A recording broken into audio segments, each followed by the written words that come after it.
make a commitment to constantly challenging our own paradigms, that's how we're going to do better. Let's say, for example, the old way of thinking is that people with significant developmental disabilities would be great at working at fast food establishments or working as janitors and working in other such fields. But instead, what if people with disabilities can actually be paid a pretty darn good wage? Well, you know, that actually already happens. There are people with developmental and other significant intellectual disabilities and others who are being paid darn well, who are doing things like cleaning medical instruments at hospitals, saving hospitals millions of dollars, and yet themselves being paid at least not only the minimum wage, but a really good wage, up to $15 an hour or more, and working full-time and making and having great government benefits. There are others who do document imaging. There are others who eventually move into positions of leadership and not just at working at a staff level. Those are things that were never comprehended in the past.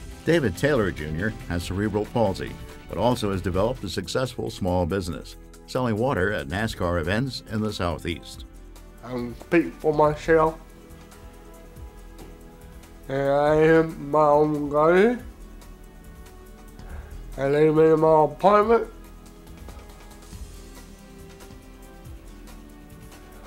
I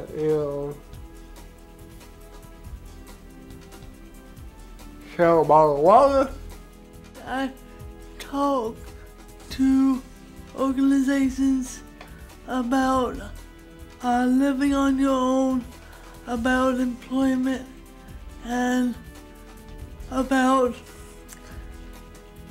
basically all the things that a person with a disability would have to struggle through, because I myself have been there. And if you don't know the red tape that goes along with that, there's a lot of holes you might fall into. What does the future hold? Will the concepts of self-determination become the accepted policies at the federal and state levels? Some leaders of the movement, such as Tom Nearney, say reform of programs for people with disabilities, the elderly, and others needing help must be pursued now. Government can't afford not to act, and the hour is late. We can't wait much longer to begin downsizing properly institutions for other populations. And if we don't begin to get on top of those issues almost immediately, what we're going to see is the collapse of the Medicaid long-term care program.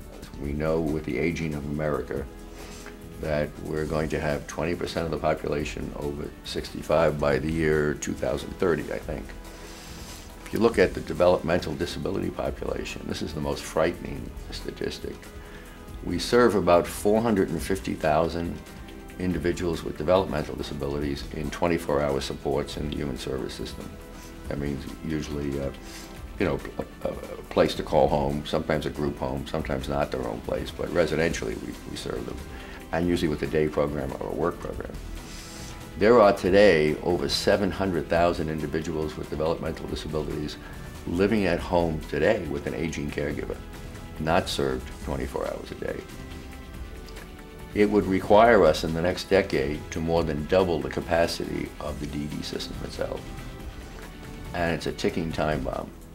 To critics that find self-determination to be unreasonable and too costly, some suggest that such policies are actually realistic and prudent. Self-determination is fundamentally pragmatic. It is practical. People with disabilities are experts about their own lives. If you want to make the best use of the resources that are available, you'll ask people, what would you do if you had control over these resources? Their ideas, their insights, I think, can make a much more cost-effective use of the resources that we've got, and that's pragmatic. Not only is self-determination practical, it provides citizens the opportunity to contribute. If I have a disability or, I have some, limiting experience in my life, and it's like, hi, my name is Mike, what do you do, Mike? Oh, nothing. I go and sit in a program all day long. Well, what do you do at the program? Oh, nothing. I sit at the program. That takes away the opportunity to feel that part of you that says, I can do something that matters. We just believe that it doesn't matter what age you are.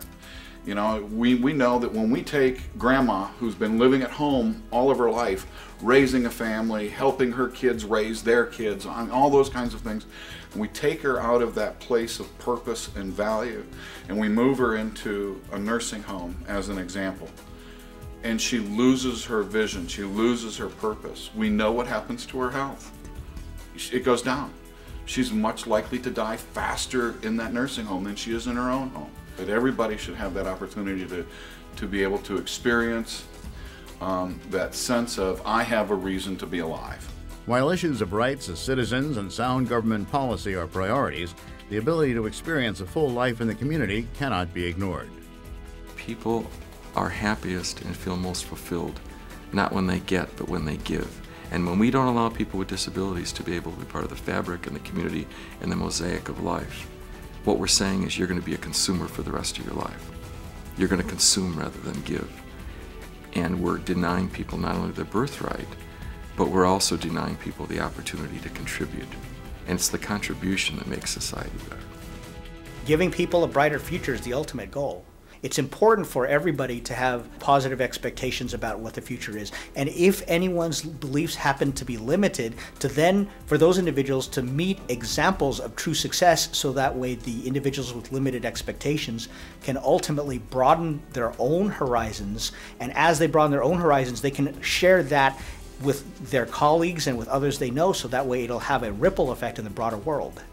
While there are still other chapters to be written in the self-determination saga, a rising tide of sentiment appears to be fostering a new era of opportunity for people with disabilities. This era will be one where people with disabilities are able to live complete lives, full lives in the communities of their choosing, with equal opportunities for life, liberty, and the pursuit of happiness. This is self-determination.